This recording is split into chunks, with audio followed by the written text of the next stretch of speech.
Dans cette vidéo, on va parler sérieusement. Est-ce que ça t'est déjà arrivé de télécharger des plans de contenu sur internet?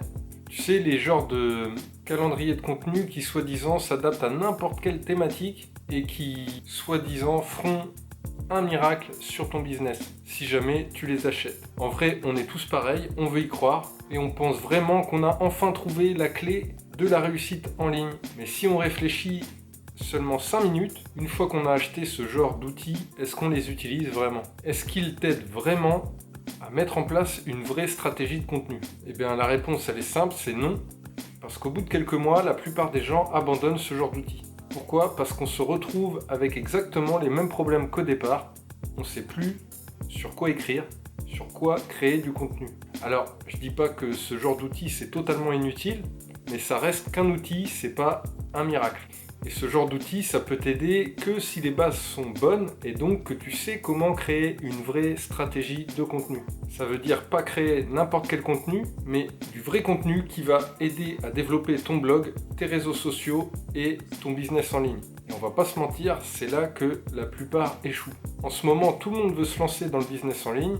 On crée 2-3 contenus à la volée et après, on sait plus trop quoi faire. Et à partir de là, il y a deux problèmes qui se posent. Le contenu qui est créé n'incite pas les visiteurs à aller vers l'objectif principal. Pourquoi est-ce qu'il faut créer du contenu? Alors si tu t'es jamais posé cette question, t'es passé à côté de quelque chose de vraiment très important. En général, on crée du contenu pour attirer un public cible, tisser une relation avec lui, installer une confiance pour que ce public soit prêt à acheter nos produits et nos services. En gros, ce qu'il faut retenir, c'est que tu crées du contenu pour guider tes visiteurs vers l'action que tu souhaites qu'ils fassent. Et c'est ça ce qu'on appelle le marketing de contenu. Le deuxième problème qu'on voit souvent, c'est que le contenu n'a rien à voir avec ce qu'il y a à vendre. Si ton contenu n'a rien à voir avec ce que tu cherches à vendre, comment est-ce que tu espères vendre quelque chose? Comment veux-tu donner envie à tes visiteurs d'acheter chez toi?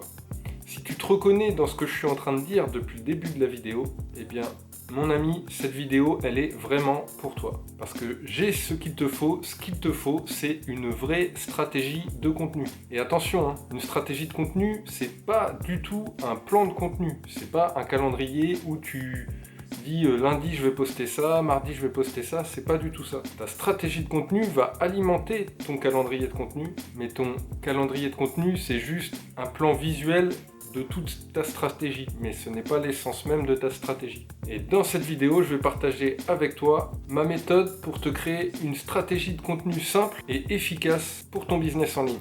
Avant de regarder la suite de la vidéo, je t'invite à télécharger ta feuille de travail sur la stratégie de contenu qui est dans le premier lien sous la vidéo. Elle va t'accompagner pour mettre en pratique tout ce que je vais te raconter dans cette vidéo. On est parti.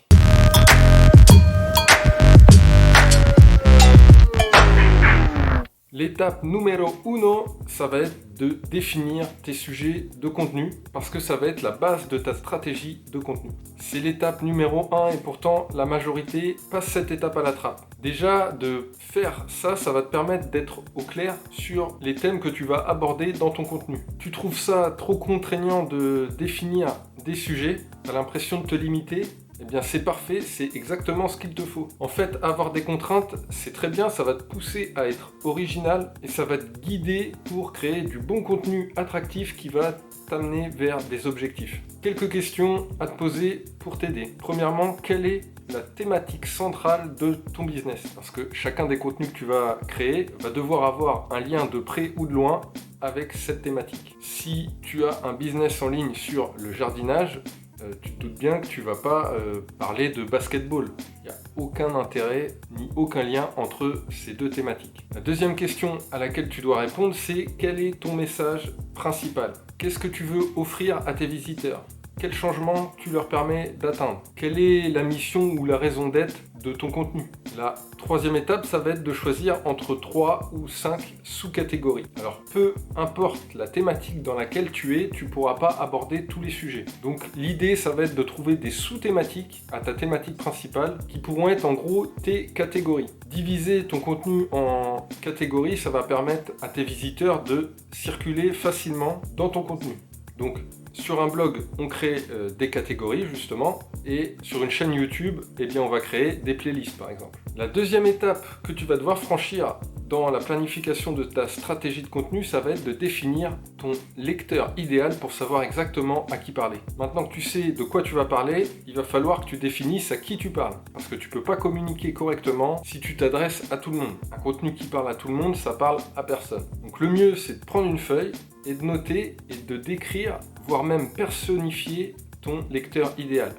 Tu peux lui donner un prénom, marquer ses habitudes, ce qu'il aime faire, ce qu'il aime pas faire, des tics de langage, tout ça, ça va être hyper important pour ta stratégie de contenu. La troisième chose, ça va être de choisir le format idéal pour ta stratégie de contenu. Donc, quel type de format tu vas utiliser dans ta stratégie de contenu? Est-ce que ça va être des articles? Est-ce que ça va être des vidéos, des infographies, des podcasts? À toi de voir, mais il faut que tu trouves en gros le format qui correspond au type de contenu que ton lecteur idéal consomme le plus. Après, ça ne veut pas dire que tu dois mettre de côté tous les autres formats. Il faut que tu arrives à lier ce qui te plaît toi et dans lequel tu es bon avec ce qui plaît à ton lecteur idéal. Admettons que tu es très mauvais à l'écrit mais tu es super bon face caméra, mais par contre ton audience va plutôt préférer les écrits. Pourtant, toi c'est plutôt face caméra que tu es bon.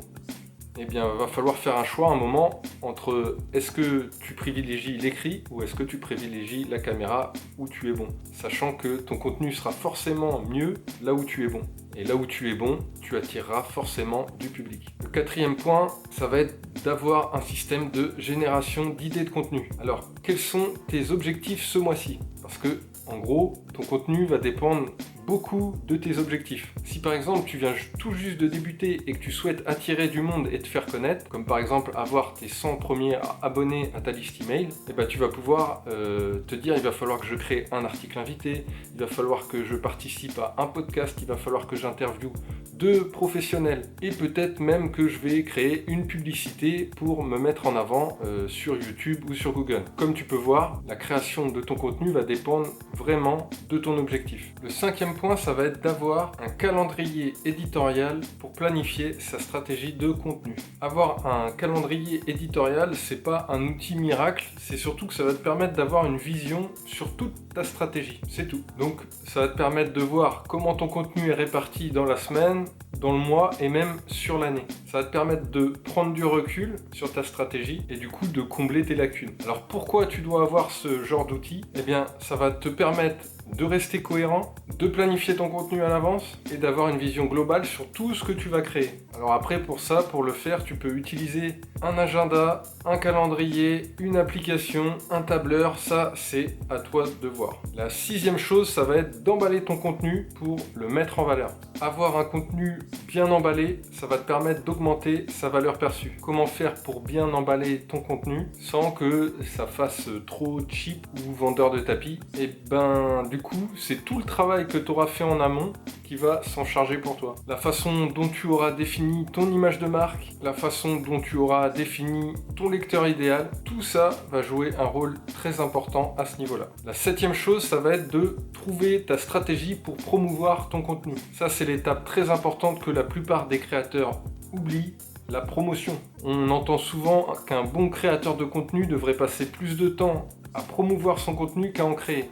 Surtout au début, parce que tu te doutes bien dans Internet, balancer du contenu sur la toile, c'est comme balancer une aiguille dans une botte de foin et après débrouillez-vous pour la retrouver. C'est clair et net que personne ne tombera sur ton contenu si tu n'en fais pas la promotion. Donc l'idéal, ça va être de trouver le bon canal de promotion et de se concentrer dessus pour en faire une routine. Une fois que cette routine-là, elle est installée et que tu commences à avoir des résultats, eh ben, tu peux ajouter un nouveau canal de promotion. Donc quels sont ces canaux de promotion?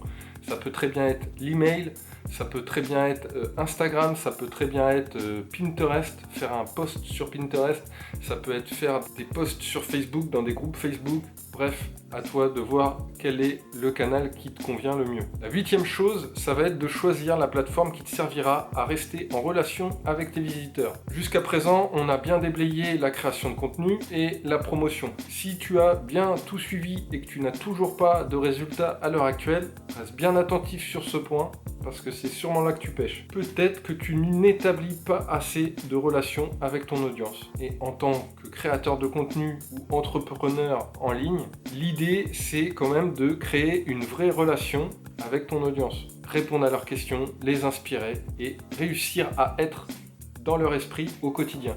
Donc pour ça, tu peux utiliser diverses plateformes. Moi, personnellement, j'utilise l'email, mais tu peux très bien utiliser Facebook, Instagram. Peu importe la plateforme que tu utilises, il y a une chose qu'il faut absolument faire, c'est t'assurer de prendre les coordonnées de tes abonnés pour pouvoir les contacter facilement, mais aussi pour assurer tes arrières. Parce que je connais déjà des web entrepreneurs qui ont eu plus de 20 000 abonnés sur Facebook. J'en connais qui se sont fait hacker et qui ont tout perdu.